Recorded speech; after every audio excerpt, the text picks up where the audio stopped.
There is a place in the Utah desert, 150 feet below the surface, where a man lies forever trapped. He is suspended upside down in a passage so tight it barely measures 10 inches across. This is not an ancient story.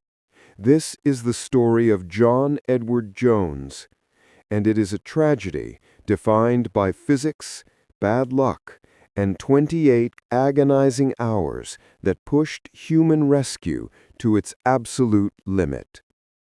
In November 2009, 26-year-old John Jones was a man who had everything to live for. He was a medical student, a devoted husband to his wife Emily, who was expecting their second child, and a loving father. John was known for his charisma, his bright optimism, and his love for adventure. That love of adventure had been forged in the caves of Utah. He and his brother Josh had spent their childhood exploring the region's vast underground networks. They were experienced cavers, respectful of the risks, but confident in their abilities. Their chosen destination for the Thanksgiving holiday was a familiar one: Nutty Putty Cave. Located southwest of Utah Lake, Nutty Putty was, at the time, an extremely popular cave. It drew thousands of visitors a year, from Boy Scout troops to college students. Its popularity came from its accessible, beginner-friendly layout. It was known for its tight, winding passages that required visitors to crawl, squeeze, and slide. Its formations had playful names like the Big Slide and the Birth Canal. But this playful reputation masked a more complex and dangerous reality. Nutty Putty is not a stable limestone cave. It's a thermal cave, formed by hot water rising through faults in the rock. This makes its structure, a mix of soft sandstone and clay, notoriously unstable. Passages were known to be dangerously tight and disorienting. In fact, the cave had been temporarily closed in 2006 after several other rescues, but was reopened 3 years later under a new management system requiring online permits.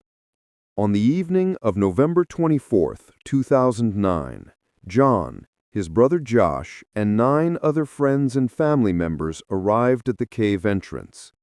It was meant to be a nostalgic trip, a final caving adventure before John moved to Virginia to continue his medical studies. The group was in high spirits. They descended into the earth, their headlamps cutting through the absolute darkness. For the first hour, the trip was exactly what they'd hoped for: a fun, challenging exploration of familiar territory. The group eventually split into 2, with some of the less experienced cavers exploring the main, larger sections. John, however, wanted to find a challenge he remembered from his youth: the birth canal. It was a famously tight squeeze that required a caver to wriggle through, emerging into a larger chamber. He and Josh decided to find it. This is where the tragedy begins. John located a narrow opening that he believed was the birth canal. It was an easy mistake to make. In the confusing, labyrinthine darkness of Nutty Putty, passages look alike. This was not the birth canal. It was an uncharted, unnamed fissure. It was a dead end. Trusting his memory, John entered the passage head first. He moved forward using his hips, chest, and stomach, wriggling deeper into the earth. The passage began to slope steeply downwards at a 70-degree angle. He quickly realized his mistake. The passage did not open up. It only got tighter. John was now in an L-shaped trap. He was 150 feet below ground, at the bottom of a vertical shaft, forced to bend at the waist. but the horizontal part of the L was only 10 inches wide and 18 inches high, barely larger than the opening of a mailbox. He tried to back out, and he couldn't. The physics of his situation were inescapable. To move in, he had inhaled, compressed his chest, and pushed himself forward. Now, to move back, he needed to fill his lungs to get the leverage to push. But the rock was so tight against his chest, he couldn't take a full breath. Every time he exhaled, gravity pulled him further down into the angled crevice. His body was now a perfect cork in a bottle. He was completely, terrifyingly wedged. His brother Josh was the first to find him. John had been stuck for only a few minutes, but the panic was already setting in. "I'm stuck," John called out. "Josh, I'm stuck! I can't move!" Josh grabbed his brother's legs and tried to pull. He pulled with all his strength, but John didn't budge. He was pinned by the rock and the relentless pull of gravity. Josh raced back to the surface, his heart pounding, to call for help. The 911 call was logged at 9:30 p.m. The first rescuer to reach John was Susie Motola. It took her over an hour to navigate the tight passages to his location. When she arrived, she found him calm, given the circumstances. He had been stuck, inverted, for nearly 3 hours. She introduced herself, shouting down the narrow shaft. John's voice came back, strained but polite. "Hi, Susie," he said. "Thanks for coming, but I really want to get out." The rescue operation mobilized with incredible speed. Soon, over 100 rescuers from multiple counties were on site. They were climbers, cavers, paramedics, and engineers. They established a command center at the cave entrance, running power lines and communication cables deep into the mountain. But the problem they faced was one of brutal, unforgiving physics. John was not just stuck. He was stuck upside down. The human body is not designed to be inverted. Blood was pooling in his head, putting immense pressure on his brain and eyes. His heart was straining to pump blood against gravity from his legs back to his core. His lungs were being crushed, not only by the rock, but by the weight of his own internal organs pushing up against his diaphragm. Every breath was a struggle. This is one of the most harrowing survival and rescue stories of the modern era. If you appreciate detailed, respectful storytelling about events that shape our world, please take a moment to subscribe to our channel. Your support allows us to continue bringing these important true stories to light. Now, back to the rescue. The rescue team's first priority was to get John into a more horizontal position. But how? They couldn't simply pull him. The friction of his clothing against the soft, clay-like rock was immense. Rescuers estimated that, to free him, they would need to pull with a force of over 800 pounds. Pulling with that much force on his legs risked catastrophic injury. The passage was too small for any rescuer to get in front of him. They couldn't chip away the rock. The vibrations from a hammer or drill could cause the unstable passage to collapse, crushing him instantly. Their only option was to pull him out the way he came in. The team's plan was technically brilliant, but incredibly dangerous. They would drill into the cave walls around John's position to install a series of anchors.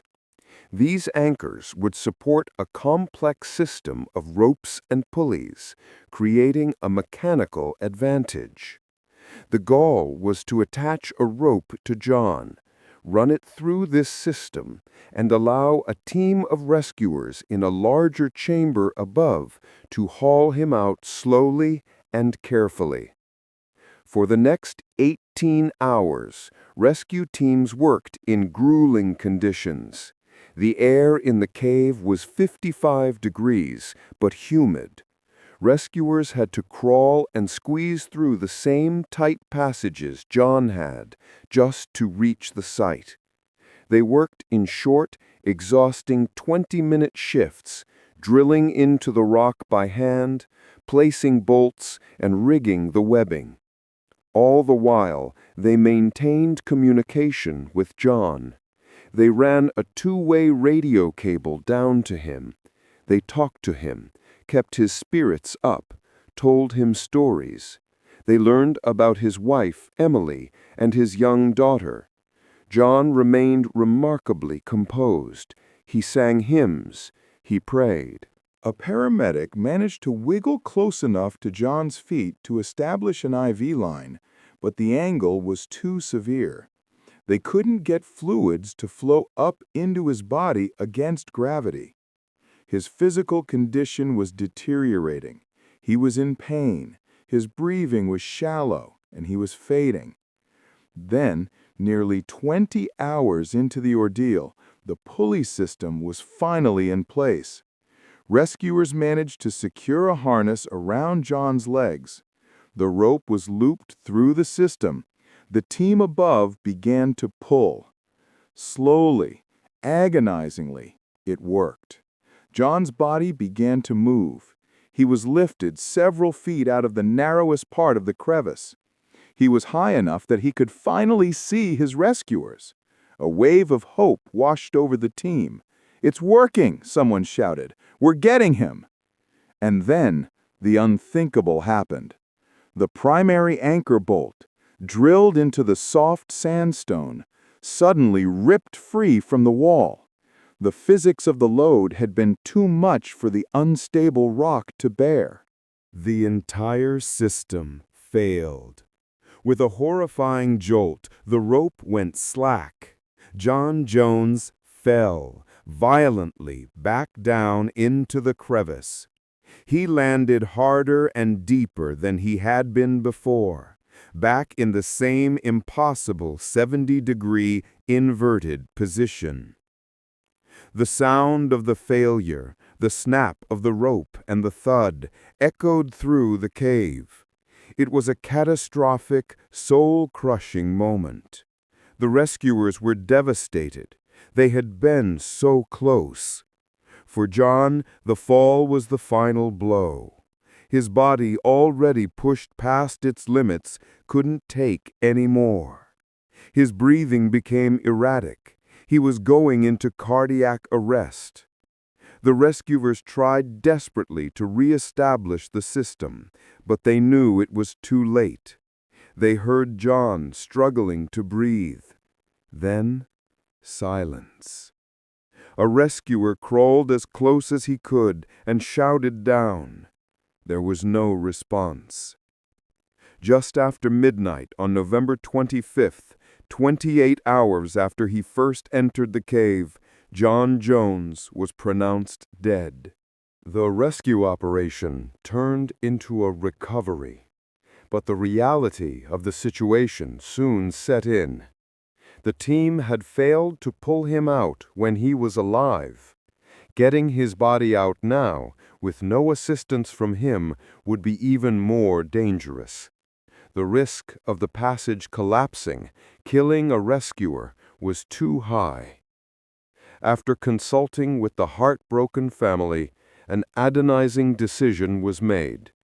John's body would remain in the cave.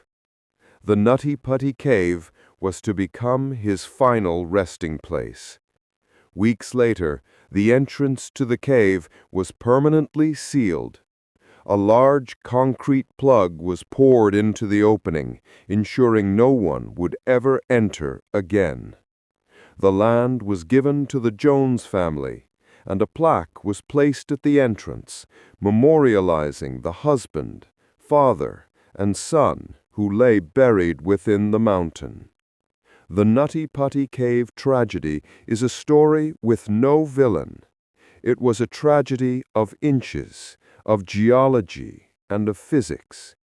It reminds us that the earth is powerful, and that even in familiar places, the line between adventure and tragedy can be unimaginably thin. The decision to seal the cave was controversial, but ultimately deemed necessary for safety and to respect John's final resting place. What are your thoughts on this tragic story and the impossible decisions the rescuers faced? Share your reflections in the comments below.